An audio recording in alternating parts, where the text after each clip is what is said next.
мэдээд үзэгчтэй хөгжлийн төлөө нэвтрүүлгийн маань бас нэг дугаар үзэгч та бүхэнд хүрэхэд бэлэн болоод байна. За манай нэвтрүүлэг маань хүсэл амгалан хөгжлийн төлөө үнэтэй хорин нэмэр оруулж байгаа, зүрх сэтгэлээ зориулж байгаа гайхамшигтай хүмүүсийг бид нэр цуглаар одоо урьж оролцуулж тэдний санал бодлыг үзэгч та бүхэнд холбох гүүрэн болж ажилладаг билээ. За энэ удаагийн манай нэвтрүүлэгт маань одоо Америк нэгдсэн улсын Азийн цагийн засаглалын одоо хөтөлбөрөөр санхүүжилттэй хүсэл нуурын эргэн тойронд аял жуулчлалын зорилттой газар олголтын хууль нийцсэн байдал түүний үр дагавар хэмээх энэхүү судалгааны төслийн хүрээнд одоо их судалгаа хийсэн хүсэл далайн инженерийн эмнэлгийн тэргүүн оюун агч манаас өргөдөж оролцоод байна. За танд энэ өдрийн мэндийг хүргэе. За тэгэхээр өнөөдөр хоёулаа мэдээж ярих асуудал бол хүсэл нуурын эргэн тойронд асуудлыг бас нэлээд хөндөхнээ. За тэгээд ер нь хүсэл нуур маань өөрөө яг биднэрт ямар үнцэнтэй гайхамшигтайгаар болцсон газар нутаг бас энэ үнцний талаар яриад хэлж бодож байна. Хүсэл нуур бол өөр гайхамшигтай газар. Яг гэвэл одоо дэлхийн цэвэр усны одоо 1/8-д байдаг нь шүү дээ. Бидний хойч юм бол 3 зогсдог гэдэг.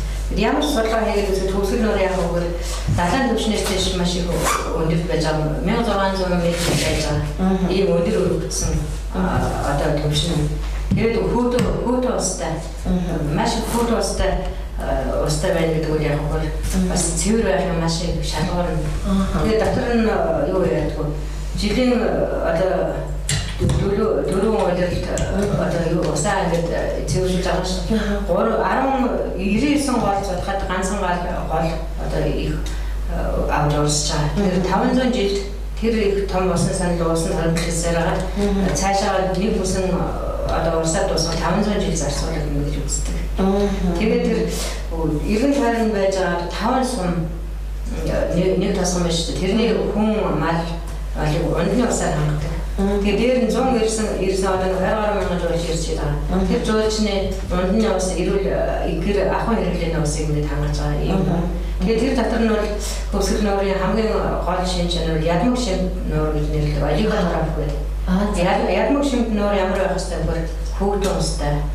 Тэгээд дээр нь өнөр дотор нь байж байгаа уралгаа замаг амтэн маш ховор хомс байх хэвээр байхгүй. Тэгээд тэр хомс байснаар л яг өгөөрөө тэр дотор нь амтэн үржээд дотор нь хооллоод үгээд ялгац юу гарна шүү дээ. Тиймэрхүү юмнууд бол ерөөсөө байхгүй. Ястаа яраад нь чулуу хочаастай. Чулуу хочааснуудын завсар хооронд юу ч байхгүй. Ерөөсөө цэвэр чулуу харагддаг. Энэ бол бас цэвэр тунхагийн маш том илэрхийлэл. Дотор нь усны ургамал байгаагүй, замаг байхгүй тий. Заасч ярахаа бол маш ховор тий.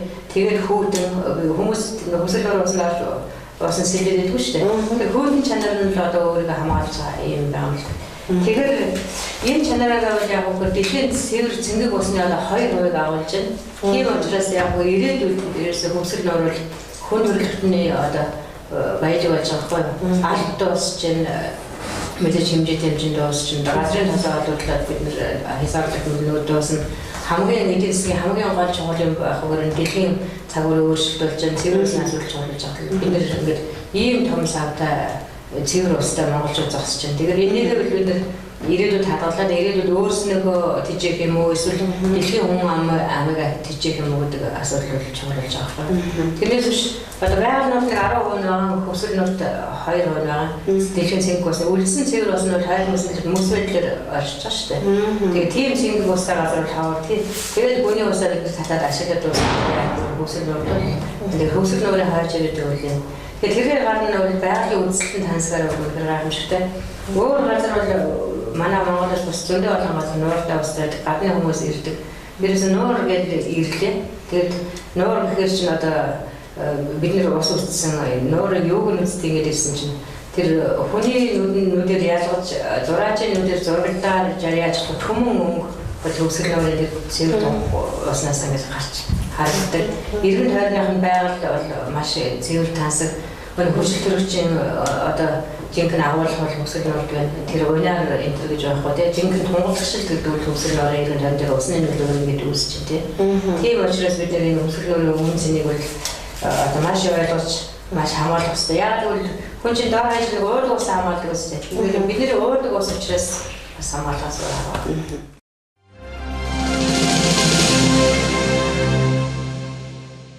Тэгээд энэ гайхалтай үнцэнтэй нуураа бид сүүлийн үед одоо аялал жуулчлал гэдэг нэрийн доор ашиг сонирхлоо, ашигын үдэр, мөнгөний үдэр харах нь маш их хэлбэгшээ. Хайрлаж хамгаалах гэдэг тэр сэтгэлийн маань жоохон хойшлог татагдаад байгаа юм болоо гэсэн эмзэглэл үнэхээр төрж байна. Тэр ер нь энэ гайхалтай нуурын одоо энэ эргэн тойронд одоо үүсэж байгаа асуудлуудаас соёлоо яриагаа өршөөлөе гэж бодож байна л да.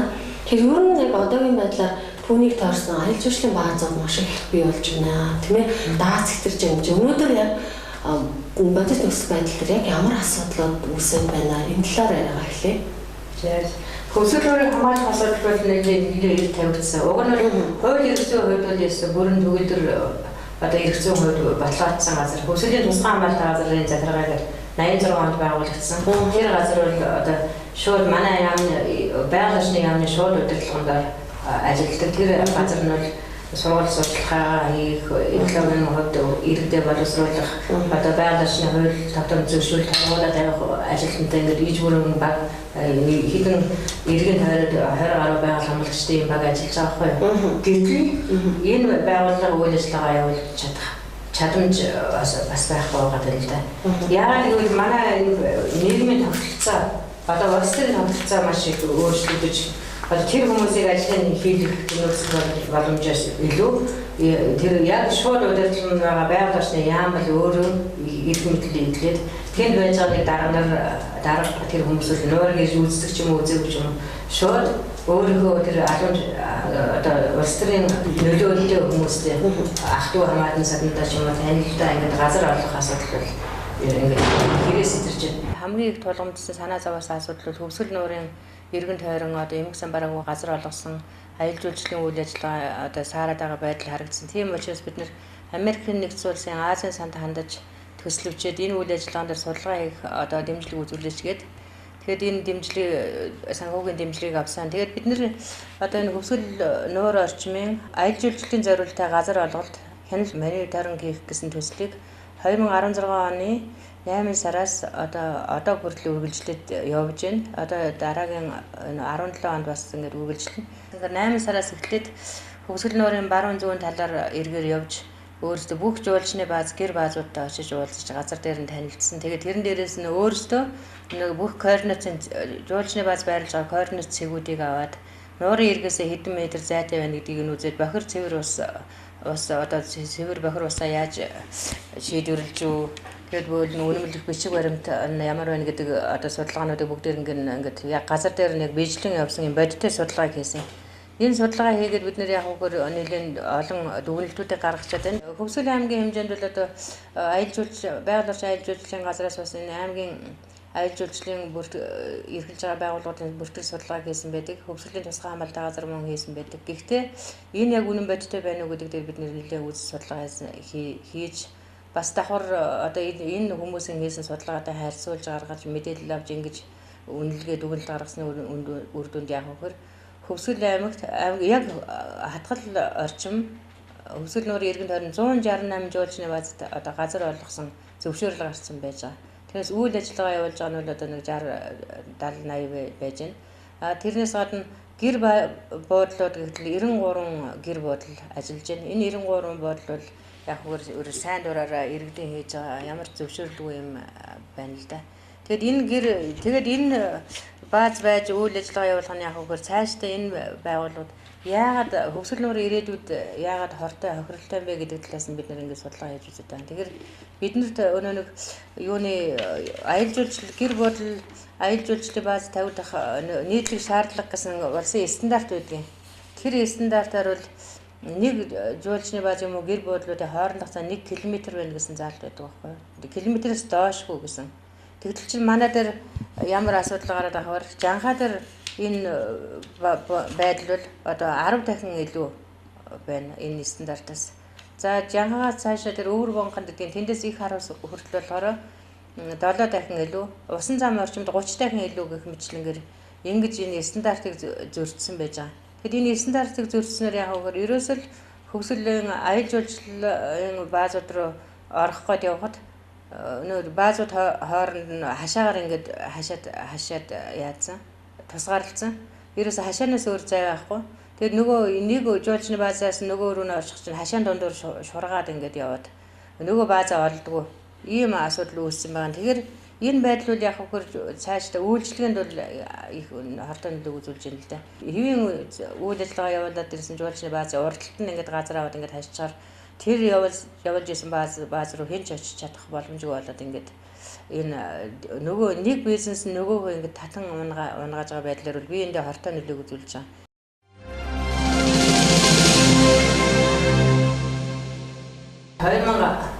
2002 он гэхэд бол бид нэр 30-аад байгууллага хүрэх гэж ахад бол энэ асуудлыг жуулчны баазаас шалгаад их хүндрэлээ гэж ярьж байсан байна. 2012 оны байдлаар 60 гаруй байгууллага байсан. 60 жуулчны бааз. Тэгвэл энэ 20-аад бааз нь бол одоо нуурын иргэн бүс байна гэж үзээд байгаль орчны сайдаас оюун бол одоо газар хөсгөл нуурын иргэн орчимд газар олох үйл ажиллагааг зогсоосон тушаал төлөвлөж хараад тэр баазуудын асуудлыг шийдвэрлэх гэдэг ингэж ярьж байсан. Тэгээд энэ асуудлыг шийдвэрлэх чадваргүй ямар нэгэн байдлаар ингэж яваад нэг огцорсон шүү дээ. 2014 он болонгууд тушаалын хугацаа дууссан шууд газар олголт гэсэн ерөөсөө юм болж байгаа. Тэгэхээр энэ газар олголтоо бол яг хүмүүс тэр хөсгөлийн тусгай хамгаалалтын газар гэдэг энэ том орой дотор чинь дотоод бүсчлэл гэж байдаг. Хамгаалалтын газар нэг хэсэг газар нь онгон бүс гэдэг ерөөсөө ашиглахгүйгээр ингээд үлдэх. Нэг хэсэг нь хязгаарлалтын бүс гэдэг үйл ажиллагаа явуулаад ингээд ард түмэн ашиглаад аял жуулчлал эрхлээд байж байгаа бүс. Аял жуулчлалын бүс гэдэг бас тогтоодсон. Тэгээд тэр дээр нь иймэрхүү үйл байдаг байхгүй юу? Тэгсэн чинь энэ нэг 2009 онд ингээд байжсэн дотоод бүсчлээ 2014 онд ер нь тусгай захиалгаар хүмүүс нуурын зөв вирус тэр чигээр нь онгон бүсээс нь гаргаад онгон бүсээс нэг тэгээд аял жуулчлалын бүс хязгаарлагдсан. Тэгж болгонгуудаа газруудыг маш хүчтэй өгсөн. Зөв ирэг дээр үл ерсэн 1-2 хүн бааз байсан. Тэгээд ийм байдлаар бол ингэж ашиг сонирхлын зуршил гараад байна.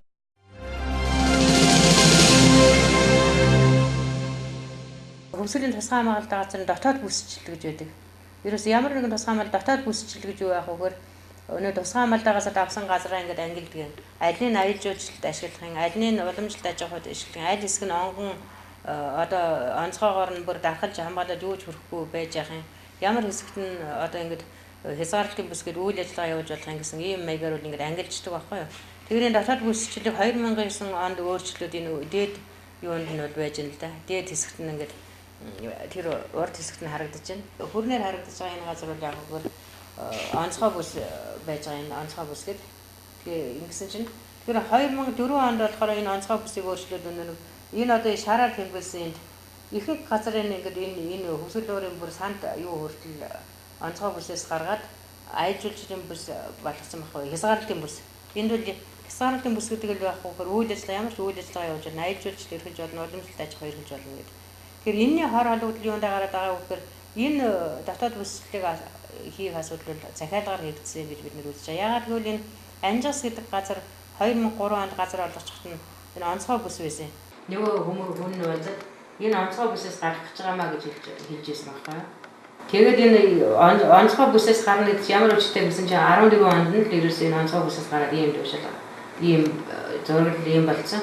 Тэгэхээр энд болохоор одоо энэ матын шанаа гэж хэлдэг хилэнгийн энэ хэсэг газрыг болохоор бүр аял жуулчлалын бүс болгоод ингэж өөрчилсөн байж байгаа.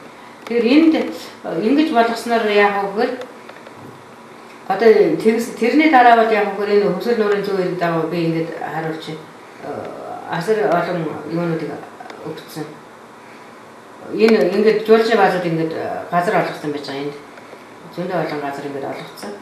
Тэгээд бид нэр энэ дээр бол ерөөсөө ингэж болохгүй гэсэн юм юутай байна л да. Санаатаа яагаад гэдгийг ингэж хэлж энэ хөсгөл нуурын зөв ирэх бол ерөөсөө маш их байгалийн баялагтай. Тэгээд тэрэн дээрээс нь ан амьтны тархац нүдэг байхгүй. Ерөөсөө бүх байгалийн зэрлэг амьтны онгон зэрлэгээр амьжиж яадаг. Ирээдүйд бид нэр ингээд хэрвээ аял жуулчлалаа зөв төлөвлөл нөгөө зэрлэг аял юм уу хамгийн үнэтэй тэр сафари ямар аялыг зохион байгуулж болох боломжтой юм газар. Тэгэхээр манай заримдаа дуулаад байгаа зөв эргээр зам тавина гэдэг. Тэгэхээр бид нэр энэ зам тавилгүй байж байгаа.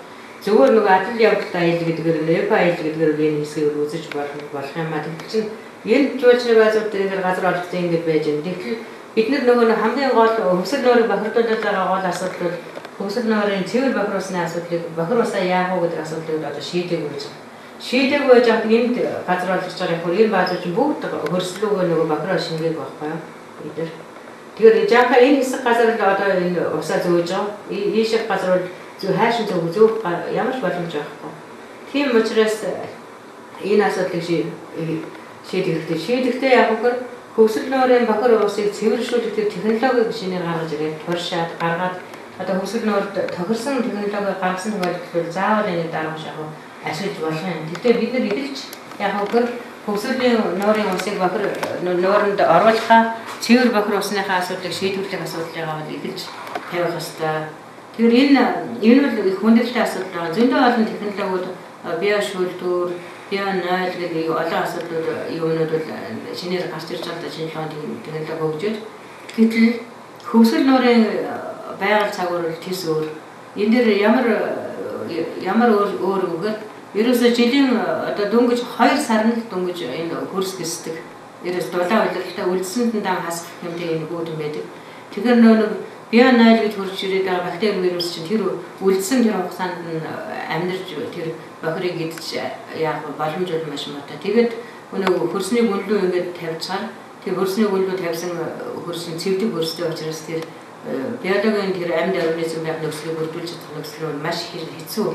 Тийм учраас энд нь хөвсгөл нуурын эргэн тойронд тусдан судалгаа хийж тосн судлаад яг хөвсгөл нуурын орчимд бид нар энэ нэг тохирж яана гэсэн тохиолдолд бол тэр технологи энэ баазууд хэрэглээд энэ хэрэглэх боломжтойг энэ улсын стандартаар баталгаажуулаад энэ баталгаажуулсны дараа бол харин энэ газруудаа яг энэ нөгөө хуучин стандартын дагуу олгоод явах боломж бас байгаа юм гэсэн бодлого байдаг. Тэгээ хоёрдугаар дараагийн нэг юм нь энэ аялал жуулчлалын бүс ингэж болгоцсон. Тэгэхээр энд бол одоо хилэнгийн хөндий байж байгаа. Хуучин хилэнгийн хөндий гэдэг ингэ нэлээд их газар угаалын ихтэй газрууд бол ингэж аялал жуулчлалын бүс болгоцсон. Гэтэл энд нэг том асуудал гарч ирдэг. Яг үгээр энэ модын шана энэ хэсэг бол яг үгээр өнөө зуны удирд бог хөрөөсний ороо хөөслөгөө болоод энэ лүгөө ингэж орж ирж божроо мараад болоод ийм тийм юуны газар байхгүй. Тэгтэл чинь энэ газрын ингээд хаагаад аялал жуулчлалын бүс болгочоор энэ амьтдын гүйдэл бодлыг ерөөсөө шийдсэн юм байна. Хоёрдугаар энэ хилэнд бол хандагаа байршдаг. Тэгээд хөндлөн нуураар хөндлөнгөө ингэж гараад энэ онголгийн нууранд очиж бас хоолдог ийм замтай.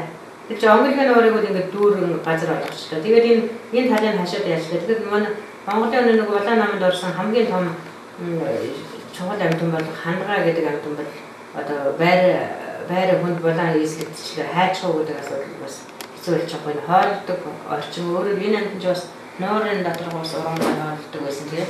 Тэгэхээр энэ амьтны байршил алдагдаж байна. За тэгээд энэ цаашаа бог хөрөөсний амьдрал орчин өөрчлөгдсөн шүү дээ. За энэ хэсэг газар дээр одоо тэр мэрэгэн гэж яриад байгаа юм л да. Мэрэгэн ара давхар гэсэн хэсэг газрыг бол ингээд онцгой бүс юу онцгой бүс нь үлдээгээд ан амьтны байршил нутаг гэдэг энэ хэсэг газар нь болохоор аялал жуулчлалын бүс болж байгаа байхгүй юу. Тэгээд ингэж таслаад энэ бүхэнд онцгой бүс гэдэг ингээд ан амьтан чинь эндээ үлдчихэд энэ хэсэг шар газар чинь хүмүүс ингээд энэ хүртэл үйл ажиллагаа явуулж штэ. Тэгээд тэрний хор өршүүд энэ жилээс гараад ирсэн. Яагаад гэвэл энэ жил энэ мэрэгний орчим явж исэн хүнийг нэг бууг очоод ингээд самартад цавчаад алдсан байгаа. Ерөөсөн. Яасан гэхээр эргэн тойрон нэг ороо хөөцөлгөө нэг согоо байдгүй.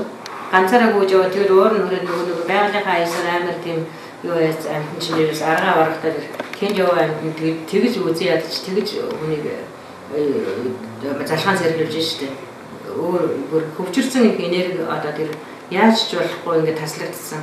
Бог саваанд байхгүй юм болж байгаа юм. Тийм учраас байгаль бол бид нарт ийм маягаар бол дахиад өгөөд энэ чинь болохгүй гэдэг хэлээд байгаа учраас бид нэр яг өгөөд энэ ан амьтныхаа байршил нутгийг хэрэглээд тэр юунд наваачаа гэдэг асуудлыг бас тавих хэрэгтэй байж байгаа.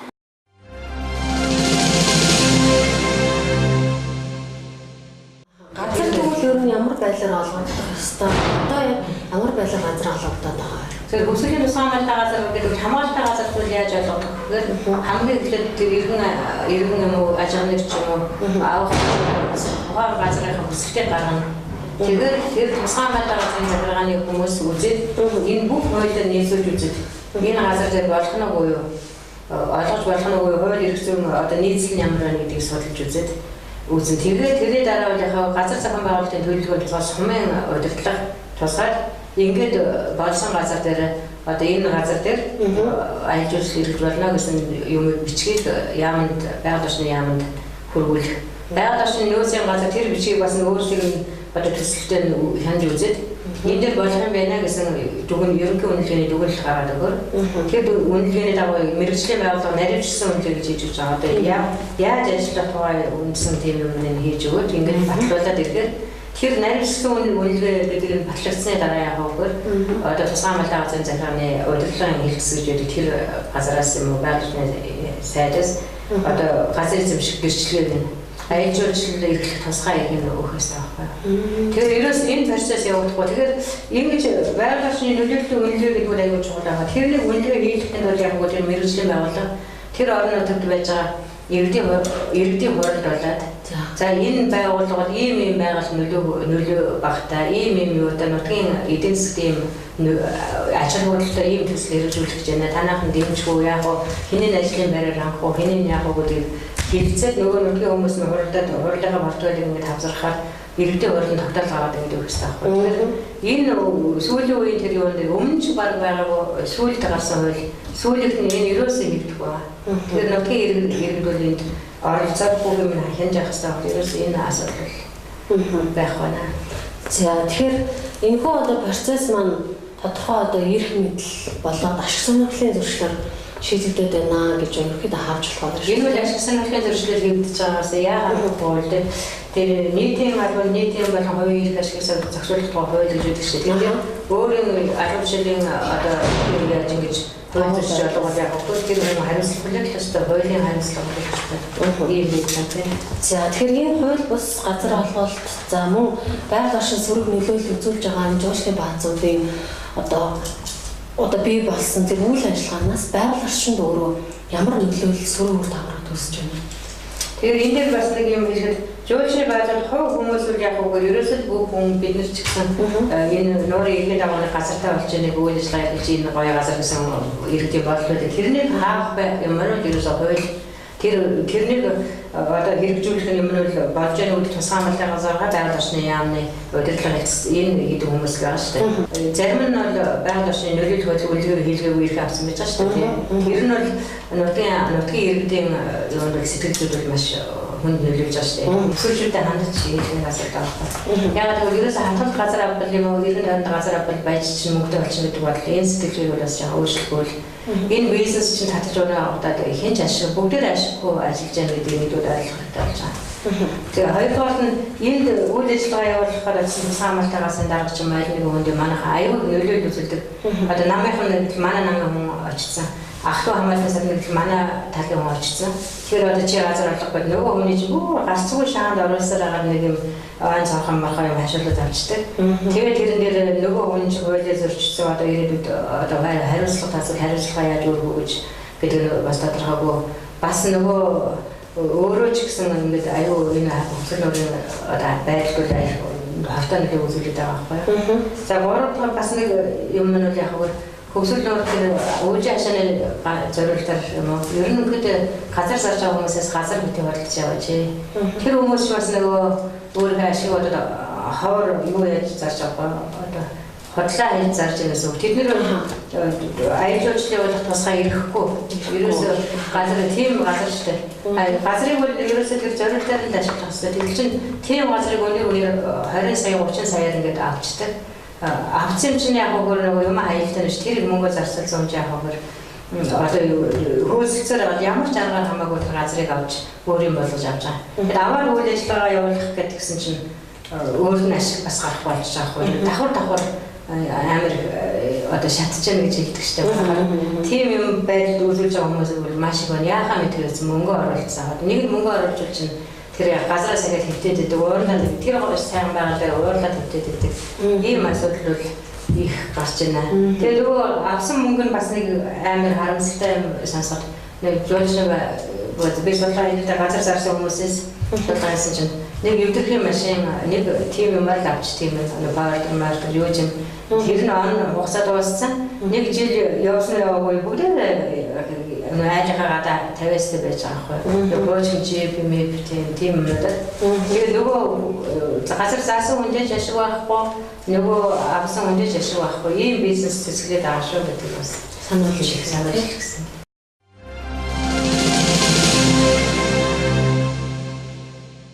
Тэгэхээр хөвсгөлийн тусгай хамгаалалтын газрын аял жуулчлал гэр бодлуудын юуг бид нэр өөрсдөө GPS-ээр хэмжилт тэгээд энэ дэр газрын зураг дээр одоо газар зүйн мэдээллийн систем дээр оруулсан. Тэгэхээр энэ юу н шар өнгөөр бүрэгдсэн бол гэр бодол тэр хар өнгөөр тэмдэглэсэн нь бол одоо жуулчны баазууд байж байгаа. Тэгэхээр энэ дэр бид нэр энэ байршлаас нь шалтгаалаад бүсгэл нуурын баруун талд ямар вэ, зүүн талд ямар вэ гэж ингэж ангилсан л да. Тэгэхээр ерөөсөө нийт жуулчны баазын тавилт 168 байгаа. Тэгэхээр энэ дотроос байгаль орчинд наривчлсан нөлөөлөх байдлыг наривчлсан үнэлгээ хийгээгүй 108 бааз байж байна. Тэгэхээр энэ байгаль орчинд нөлөөлөх байдлыг наривчлсан үнэлгээ гэдэг чинь ямар учиртай вэ гэхээр ерөөсөө л энэ жуулчны баазын энэ тусгай хамгаалалтын газарт жуулчны баазын эргэлэх тийм зөвшөөрөл авахдаа эхлээд байгаль орчинд нөлөөлөх байдлын одоо ерөнхий үнэлгээ хийлгээд энэ ерөнхий үнэлгээг нь болохоор байгаль орчны яам хянж үзээд энэ нэг төслийг зөвшөөрөх юмаа гэсний үндсээр наривчлсан үнэлгээ хийх одоо ирэх болгодог. Тэгэхээр мэргэжлийн байгууллагаар наривчлсан үнэлгээний дүгнэлт гаргуулад тэгээд наривчлсан үнэлгээний дүгнэлт гарсны дараа одоо аял жуулчлал явуулах тусгай газар эзэмших гэрчлэгийг нь олох хэрэгтэй байхгүй юу? Гэтэл чинь яг үгээр манай энэ байгаль орчны яамнаас одоо гаргасан алдаа бол яг үгээр ерөөсөө энэ жуулчны баазуудад шууд одоо энэ 108 газар дээр бол үнэлгээ хийлгүүлгүй шууд үнэмлэх өгсөн байж байгаа. Аял жуулчлалын одоо зориул дээр ингэж газрыг олгож байгаа нь байгаль орчны яамны буруутай үйл ажиллагаа эндээс харагдаж байгаа. Тэгэхээр манайхан байгаль орчны яамнаас гадна энд ажиллаж байгаа тусгай хамгаалалтын газрын захиргаа өөрсдөө энэ газар дээр үйл ажиллагаа явуулах үгүй гэдгийг одоо хамгийн анхан тодорхойлж бичиг хийж өгөх хэрэгтэй байхгүй юу? Энэ газар дээр болно гэж. Тэгэхээр энэ бичгээ хийж өгөөгүй юм уу? Эсвэл яамны хүмүүсийг зарим хүмүүс нь энд шууд бичиг хийгээд өгөх нь одоо алуун тушаалаа үлдэхийн тулд айхтаа одоо бичиг хийгээд өгчдөг юм асуудал бас зөндөө гарч байгаа. Тэгэхээр дээр нь бол сумаас зөвшөөрөл авах хэрэгтэй, сумын засаг даргаас, иргэдийн хурлаас зөвшөөрөл авах хэрэгтэй. Тэр орон нутагт нь болж байгаа бүх төслүүдийн. Тэгээд тэрэн дээр нь нэмээд тэр байгаа орчны иргэдээс нь хуралдуулаад энэ дээр газар олгож болох уу, энэ төслийг хэрэгжүүлж болох уу гэсэн тийм зөвшөөрөл авах хэрэгтэй. Тэгэхээр байгаль орчинд нөлөөлөх байдлын үнэлгээ гэдэг бол асар том юм явцтай хийгддэг ажил да. Тэгэхээр энэ дээр ерөөсөө байхгүй. Тэгэхээр орон нутгийн иргэдийн эрхийг одоо асар их зөрчилсөн байгаа. Тэгээд орон нутгийн удирдлагуудыг ингэж үл тоомсорлсон байдал ингэж харагдаж байгаа учраас Хөвсгөл аймгийн ард түмбэл ерөөсөө энэ газар олголтын дээр бол хохирогч болж үлдсэн байна гэж би бас ойлгоод байна л да. Хүмүүс алуун тушаалтай дээд хүмүүс ингэж өгөөд бид нар болохоор орон нутагт ажиллаж яах вэ гэсэн ийм хондлол зөвхөрлөлтэй. Дараагийнх нь нэг асуудал бол ихэнх баазууд бол нөгөө бохирд усны асуудал.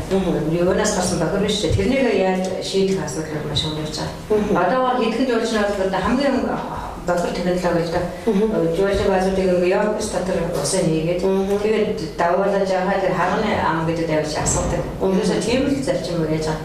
Тэр нь яг үгээр яг зөв саруулж чадвал Хөвсгөл нуурд бохирдол үзүүлэхгүй байгаа. Гэтэл чинь ихэнх баазууд тэрнийг саруулах эдийн засгийн нөхцөл байхгүй, саруулж чадахгүй. Тэгээд ялангуяа байгаль зүүн эргээр одоо тэр зам байхгүй анслахаас замаар та нар мэдчихэж сантыг даваа, сагсрыг даваа, борсыг даваа ханахын тэндээс бохир өсгөөд нуурын иргэн тийш хүн зөөнө гэж юус байх ба штэ. Тэгэхээр тийм учраас яг хөөе тэр хүмүүсийн тэр бохир бас бол тэндэл шингэн. Тэгэхээр тэр нь бол бохир Хөвсгөл нуурын бас маш их замагдчихж байна.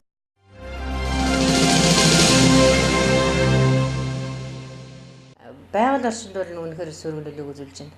Хөвсгөл нуурын ус одоо ирээдүйд ямар болох вэ гэдэг асуудал бол хамгийн хүнд асуудал. Нуурын үндсэн тэр өөрийнх нь чанар байхгүй болоод одоо шаврын хучаастай болох гэж байна гэсэн үг л дээ. Бохир усаа ингэж оруулснаар яг нуурын одоо эргийн замагжилт гэж нэмэгдээд ногоон замагнууд ургадаг гэсэн асуудал байна.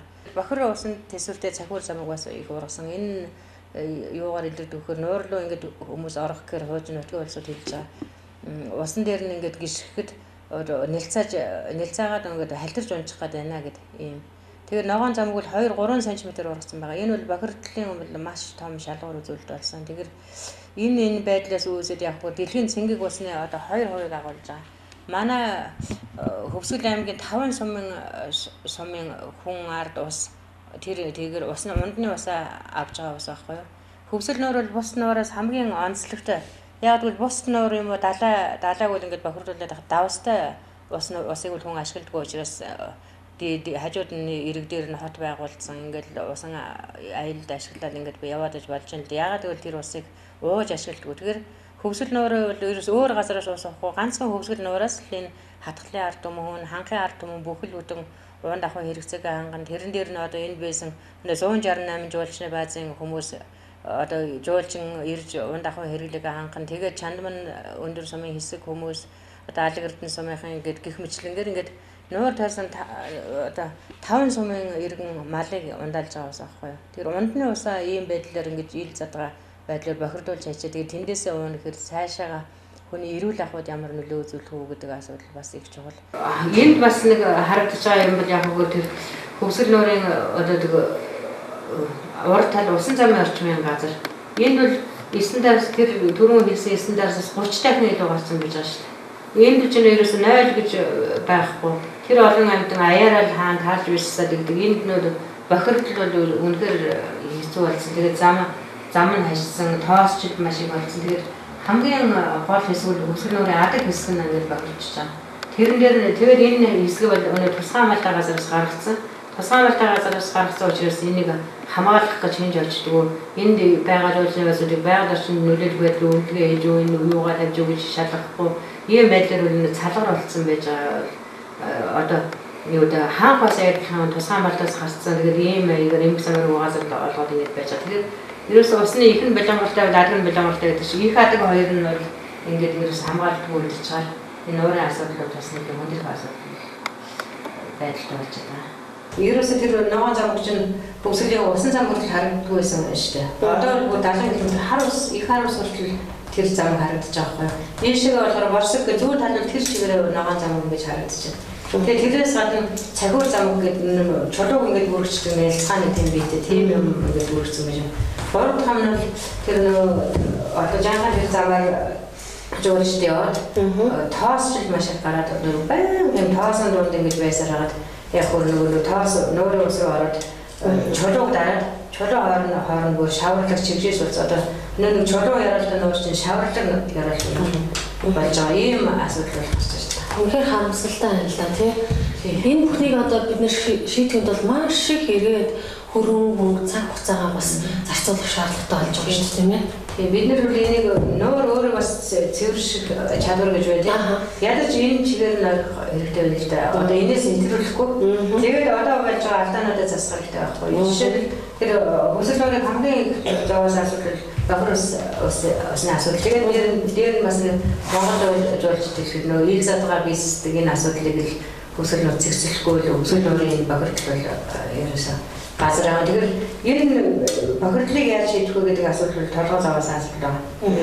Манайхан тэгээд санаа тавих байгаа. Яг тэгвэл маш олон бохир усыг шийддэг технологиуд гараад ирсэн.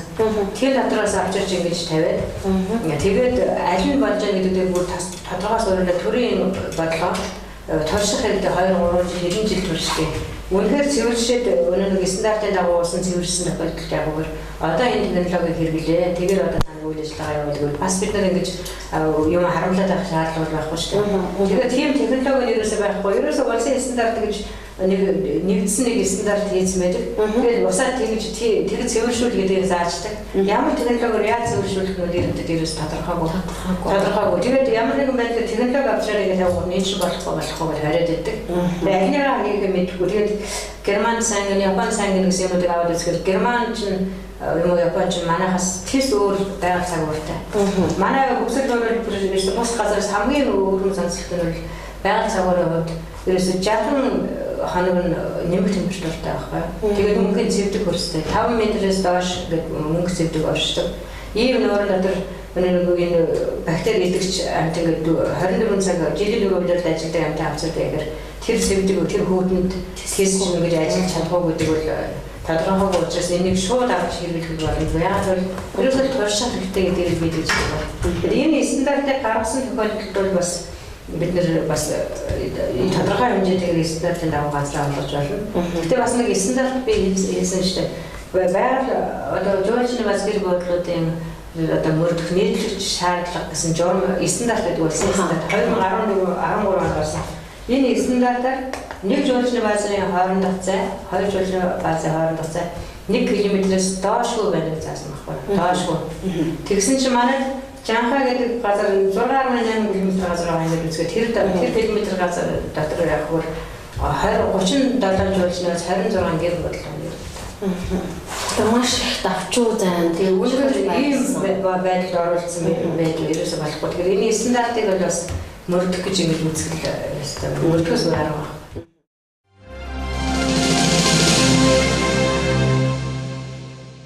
Тэгээд энэ баазуудаас 32 нь усны хамгаалалтын онцгой бүсд байна. Онцгой бүсд байна гэдэг бол яг нь 50 м хүрэхгүй зайд. Энэ 50 м хүрэхгүй онцгой бүсийн эргийн бүс бол яг нь тэр нуурын усан хангамжийг зохицуулж яадаг. Тэнд байж байгаа ус ургамал нь тэр нуурын усны цэвэр байх эсгийг шийдэж яадаг байхгүй. Тэнд л одоо ургамалыг ургаал ингэж байж ивэл яг нь тэр лөө орж байгаа бохирыг шүүгээд байж яадаг. Тэгэхээр энд нь одоо 32 баазд олгосон хөрсийн талхлаад ингэж байна гэсэн үг. Ариун цэврийн хамгаалалтын онцгой бүсд 22 баазд одоо зөвшөөрөл олгосон. Тэгэхээр энэ 100 м газар бол ариун цэврийн бүс байдаг. Тэгэхээр энэ 100 м бүсд бол одоо яг хөр энэ ундны ус учраас энэ бүсд ерөөсөө ямар ч тийм үйл ажиллагаа явуулахгүй байх хэрэгтэй. Тэгэхээр 22 нийтдээ бол 54 бааз бол яг ингээд энэ хоёр хуулийг зөрчсөн байж байгаа. Тэгээд тэрэн дээр нь ерөөсөө 0-оос харуулж байгаа бааз 34 байна. 70 нь бол энгийн 0-тэй байна гэсэн үг. Тэр энгийн 0 гэдэг нь яг хөр хөвсөл нуурын хөрс маш их тийм юутай хайран хөрстэй юутай сэрэг тэгэл доороо цэвдэгтэй тийм учраас яг хөр нөрөө ус нь сар хийж хөрсөндөө баригдлаггүй урсаал хажуу тийшээ нэг хэвтэй чиглэлээр урсаал хөвсгөл нөр рүү орж бохирдуулж байгаа байхгүй юу. Гэх мэтлэнгээр ийм байдлаар бол яасан. Тэгээд энэ дээр бол хөвсгөл нуурын эргэн тойрон тэр жуулчны баазд одоо бидний мэдж байгаа бол 56 хүн газараа худалдаж явсан байж байгаа. Тэгэхээр энэ бол яг хөр ямар нэгэн байдлаар бол тусгай хамгаалалтын газарт байдаг бол газар ашиглах зорилтоор авсан газар худалдах бол одоо юу байдгүй ирэх байхгүй. Тэгэхээр энэ бол бас хууль зөрсөн үйлдэл. Нутгийн иргэд бол энийг бол зөрчөөд хийж байна.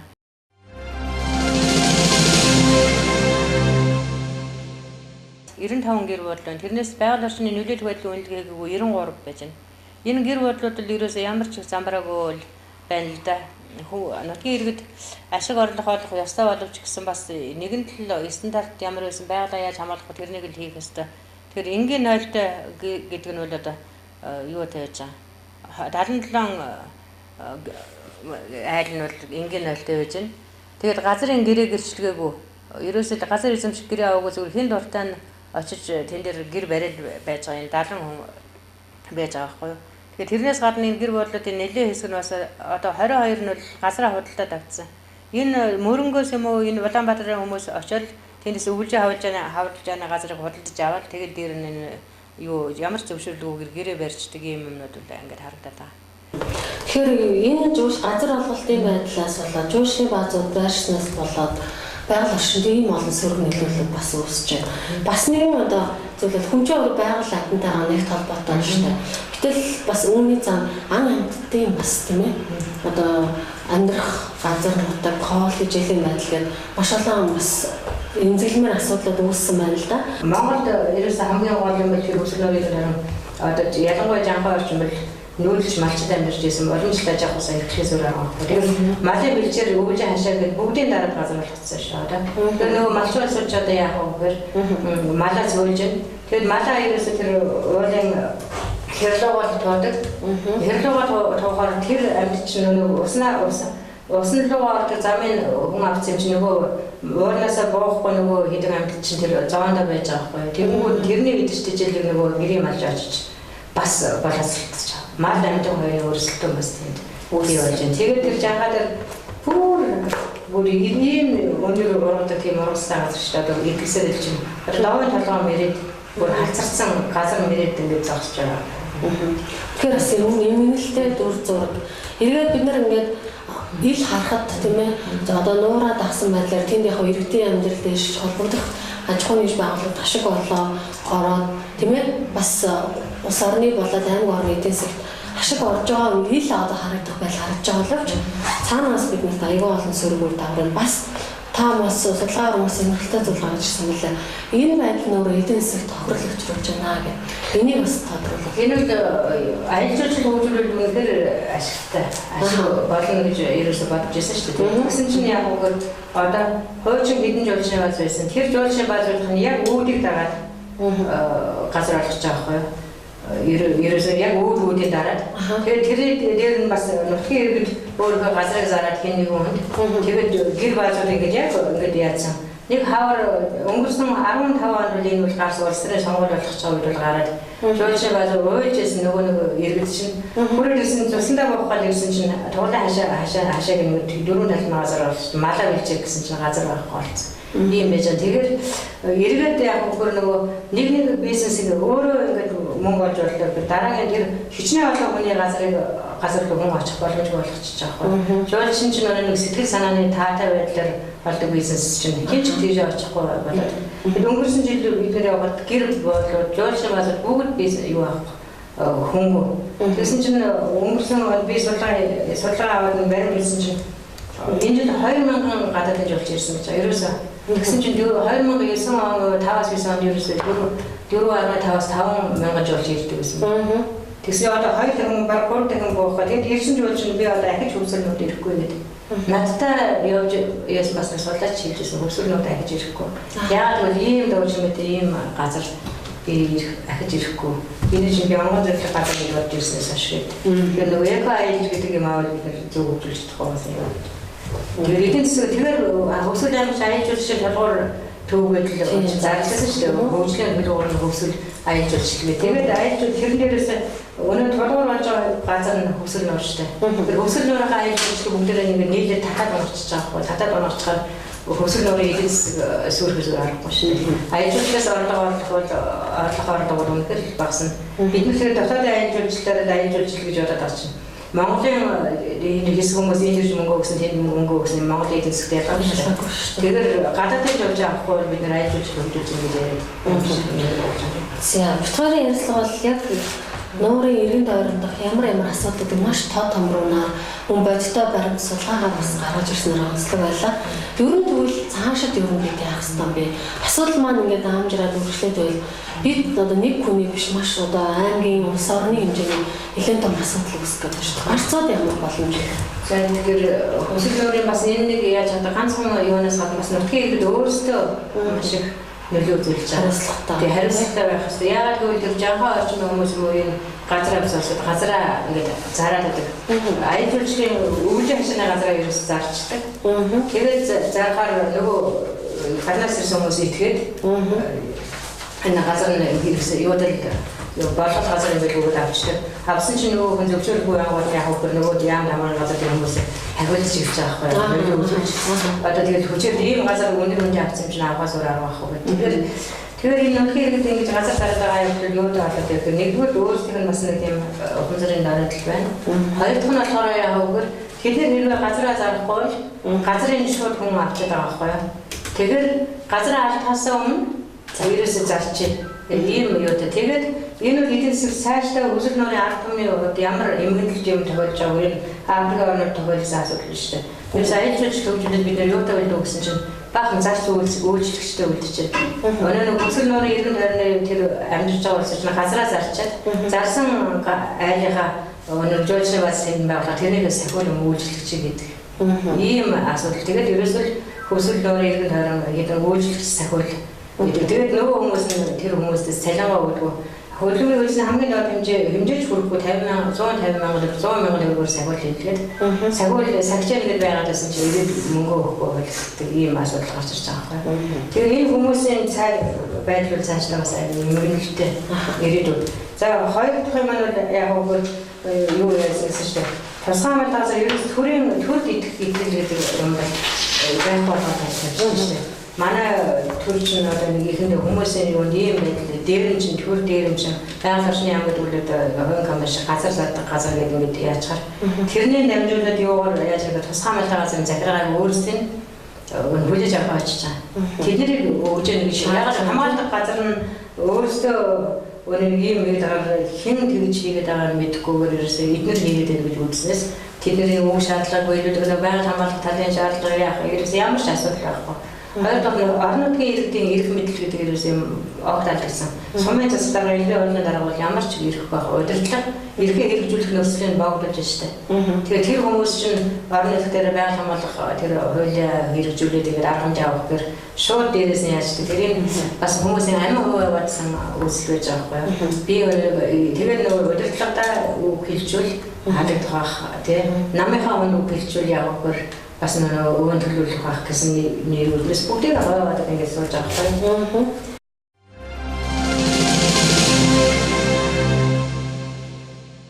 Тэр цаашаа бид нэр яах вэ гэдэг хацыг би одоо ингэж бодож байна. Тэгэхээр ерөөсөө хөвсгөл нөрөл сая хэлснээр бол Монголд ганцхан хөвсгөл дэлхийд ганцхан тэс өөр байгаль цаг өөрийн нөхцөл гэдэг тэс өөр тогтцтой юм газар. Тийм учраас яг хөвсгөл нөрөлд өөрт нь таарсан хууль ерөөсөө хөвсгөл нөрлийн тухай хамгаалалтын тухай хууль гэдэг юм уу? Тийм цогц юм бодлого баримтч гаргах хэрэгтэй юм. Тэрээс хөвсгөл нөрлөөр усны тухай хуулийг биелүүлэхээр болдог. Айн тухай хуулийг хэрэгжүүлэхээр ерөөсөө болдгоо байхгүй.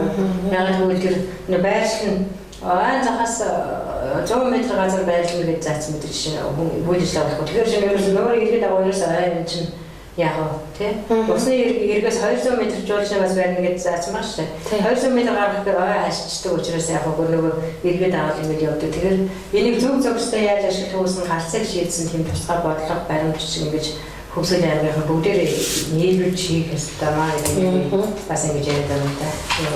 Ер нь бол ахиадын дотоод бэлтгэлийг ихтэй ерөөсөө тэр амьтны гүйдэл сууршин хаашаа хүний амьдардаг газар нь хаашаа Джеймс Саммерийн бомб зэрлэг ургамал нь хаана яаж явах ингээд асуудлуудаа шийдчихэж ингэж хийхгүй зүгээр л нэг хэдэн хүмүүс ирээд ялангуяа тэр хүмүүсийг буруутгаад байгаа юм ш. Гаднаас ирсэн судлаач чинь бол энэ хөвсгөл нөрийн үндсэн амьдардаг. Тэгээд ядаж нутгийн хүмүүсээс санал авах болоор ингэж шууд ингээд нүдэн баримжаагаар ингэж зурчаа. Тэгээ бас захиалгатай зурж гарч ийм асуудал үүсэж байгаа юм. Тэгэхээр энэнийг өөрчлөх асуудлыг бас ахиж хэлцээр улс суртаагаар ингэж ахиж шинжлэх ухааны үндэслэл өөрчлөх хэрэгтэй. Одоо энэ 7 уул гэдэг чинь одоо бог бүрээс юу амьддаг газар шүү дээ. Энэ яг энэ дагаад бас ингэж айл амьтнууд төрүүлсэн. Тэгэхээр энэ хэсэг газар дээр нэг хэсэг амьтад ингэж бас ингэж яг сүүлдээ энэ чинь нэг тэр амьд чинь хоорондоо популяцийн юу гэж яддаг шүү дээ. Цус арднаар нэг дүүвчлэгээд зөндөө олон асуудал байгаа. Тэгэхээр ямар ч байсан зэрлэг амьтны бөөдөл байршил гэж байхгүй болоо. Энэ баруун талаар яг ингэж ерөөс ямар ч юу байхгүй, зам байхгүйгээр ингэж газар олгочгоор яг бол энэ байрлал хандагаа гөрөөсүүдэн нуурлж орж усанд орох уснасаа таслагдчихж байгаа байхгүй. Тэгээд энэ зоондоо гэдэг энэ хавар боолог усаар хаалал ингэж байж ангууд энэ хавийнхны газрыг малын ингээд авч чаар малын бэлчээр байх болохоор нөгөө мал нь энэ уул руугаа явж идэд амтан гэрийн мал хоёрын хоорондох тэнцэл гэж өрнөж байна. Тэгээд тэрэн дээр их ойртол дээр нөгөө өвсөн тэжээлийн янз бүрийн өвчин мэтлэг хоорондоо гэрийн мал руу хаалгах. Тэгээд энэ аяар нэгэн хортой нөлөөлөл үүсгэх ийм нүүд бол ингээд гарч ирээд байгаа маа гэдэг. Учираас энэ дотоод үүсчихдэг маш их тийм анхаарал хандуулж үзэж байгаа. Тэгээд тэрнээс гадна энэ Солоны үйлдвэрлэл манай үйлдвэрлэлийн аймаг ер нь нэлээд хэмжээнд хамтраад одоо энэ үйлдвэрлэлийн төлөвлөгөө хийхдээ ердийгөө сандаа байгаа Солоны үйлдвэрлэлүүдээ авъя тийм. Ерөөсөө дэвсэг маягаар ингэж хий. Тэгээд тэрнээс гадна тусгай малтай газар гээд шууд яамд харьяатай байгаа энэ байгууллага маш их хартай байна гэж бодоод байна.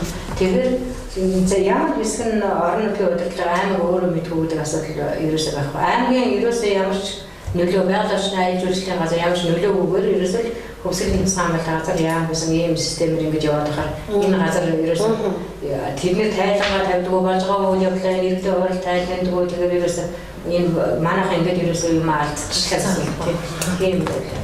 Хүсэлтлээ эрг орчноор жуулчлалын үйл ажиллагаа эхэлж байгаа чухал нэгж байгуулмаа өөрөө нийгмийн хариуцлагын хүрээнд ямар санаачлагыг юу хийх ёстой юм бэ? Тэр жуулчны баазууд ерөнхийдөө жоохон тэр бодоод ойлгож ирсэн мэлээ. Нөр маань бохор орчин бохор байвал угаасаа хүн хин ч ирэхгүй гэдэг нь ойлгомжтой байсан учраас одоо өнгөрсөн жилийн ухааны бохортой юм нутгийн иргэдэг хагад өгөөд яваад байсан мэлээ. Хагад өгөөд даалгаа цэмэрлээд тэгээд ирсэн жуулчин хүмүүст жуулчны гадны нэг ил задгаа бийсэж байгаа хүмүүс шаардлага авах тэд нэг хэрэглээд манай монголчуудын бас тэр асуудал байдаг. Тэгэхээр нөгөө талаас тэгээд яг гоо зарим нь болохоор бохор усны асуудал аягүй хэцүү. Учраас нэг зөөж чадахгүй учраас нөгөө заргаар айлуулгаар доошоо хийчихэл тэгэл тэр юу бохор усаа ингэж хийчихэл юм байдлаар үүрээс байгаад байгаа байхгүй. Яаж ч байсан нэгэн төлөний мөнгө ашиглах учраас энэ нуураа бац нийгмийн бохорын асуудлыг зөв шийдэжсэн. Хоёрдугаар нь нутгийн иргэдийг бас дэмжиж юутай болохгүй нуураа энд төлөвлөгөө. Тэгээд нутгийн иргэдээс сургаж дадлгажуулж авахгүй зүгээр л нэг жижиг үйлчлэгч гарч үйлчлэгч хийж байгаа. Тэгээд цалин аягүй бага юм өгөөд ингэж яваад байгаа нь бас нийгмийн хариуцлага ухамсарлахгүй байгаад талбартай. Тэгэхээр манай нэвтрүүлгийн бас зорилго бол бид хөгжлийг бий болгож байгаа бол асуудлыг маш тодорхой харж ирэх ёстой. Мөн шийдэх арга замуудыг маш тодорхой хамтын ажиллагаар шийдэх ёстой гэдэг энэ санаачлалыг маш их дэмжиж ажилладаг байгаа. За тэгээд ер нь энэ хүсэл нуурын иргэн тойронд аяз үйлчлэлийн зорилттой газар олголтын хууль нийцсэн бол түүний үр дагавар бол мэдээж иргэдэд болоод маш олон талын өсвөрийг нөлөөлөлтөй байгаль амттай байна гэдэг бас манай үзэгчд маань бит хоёрын ярилцлагаас бас ойлгож авсан гэдэгт итгэж байна. За ингээд таны бас цаашдын ажилд өнөөс өндөр амжилт хүсье. Мөн одоо энэ гарц боломжийн талаар танд одоо ярих зүйл үлдсэн бол бас үлдсэн скорыг танд л дээ гэж бодож байна. Эндээ бас нэг асуудал бол хөгжил нуурын зүүн талаар одоо засмал замд явахгүй байхыг би маш их санал болгож байгаа. Яагаад гэвэл бид нэр тэрцэлгүй баруун талаа ашигласан баруун талаараа ханхыг холбоод ханхаасаа ингээд юу авчих боломжтой. Хөгжил нуурын тэр том юу одоо байгалийн нөөц, байгалийн баялаг үйлчлэн тэр амтны нөөц нэг хэсэг юм хойд бид үлдээж болох бах тий. Хэрвээ тэгсэн бол бид нэр одоо ирээдүйд явах өгөр одоо яг эко аялал гэж явган аялдаг. Одоо нэг яваад замтай газар хамгийн үнэтэй юм төлөөд хатаад замаар ингээд аялдаг хүмүүсийг авчираад өнөө амтны зэрлэг байгалийн харуулад мөнгө олох боломж үлднэ. Тэгэхгүй хэрвээ одоо байгаа шиг зам тавиад ингээд тэгэл жуулчнаас нийгмийн өнгөрчлөлийн хөвсгөл нууруул үнэхээр дуусна. Тийм учраас технологи гаргалаа юу ядлаа одоо энэ юу яаж зам мэдээ тавиулж хоёр тон зүү эргээр тавьсан үйл ажиллагаа эхлэхгүй газруудаа цаслаач ирэх газар эрхлэхийн цаслаач гэсэн ийм нэмэлт би одоо яа байгуулсны яам танд шилжиж тусгай хамгаалалт зөвлөлтөөр хэлцэж байна. Одоо энэ ирэх хэмжээний хүрээнд байдаг үл гээд манай ердийн хурал засаглалын амжилттай бас ингэж санал оруулах гэж байна л да. Бид нар бол яагаад гэвэл нөгөө газар олгосон тохиолдолд яадаг вөхөр үйл ажиллагаа хийсэн тохиолдолд нөгөө хувь хүний газрыг хууль зүйчид олгосон хүмүүс бол тэр авсан хүмүүсийн буруу биш төрийн буруу болчтой байхгүй юу. Тийм учраас төр өнөө хохирол төлнө эдийн засгийн хувьд асар их юм өөрөх учраас одоо газар ашиглаагүй нэгээ цуцалчих тэр хинт ямар ч хор нөлөө болоогүй байгаа учраас тийм л асуудлыг яриад байгаа юм байна. За баярлалаа. Тэгэхээр хүсэл нуураа хамгаалах таны бас энэ санал санаачлал цаашдын ажил чинь өндрөөс өндөр амжилтыг хүсье. Мэдээж энэ судалгааны урд түүнээс гарч байгаа санал зөвлөмжүүд амьдралаар бас бодит ажил хэрэг болох байхаа гэдэгт итгэж байна. За манай студид бас ярилцлагаас танд маш баярлалаа. За баярлалаа. За ирэх үзэгчтэй өнөөдөр манай ярилцлагаас идэв хүсэл нуурын хамгааллын асуудал түүний эргэн тойрон үүсэж байгаа томоохон асуудлуудыг нэлээд тод томроор гаргаж ирлээ. Ингээд дараагийн дугаараар дахин ууслаа баяртай. Манай нэвтрүүлэгт маань хэн ч оролцох боломжтой. Хамгийн гол нь түүний зорилго сэтгэл хүсэл нутгийн хөгжлийн төлөө чиглэсэн байл бидэнтэй хамтран ажиллах боломжтой шүү. Дараагийн дугаараар дахин ууслаа баяртай.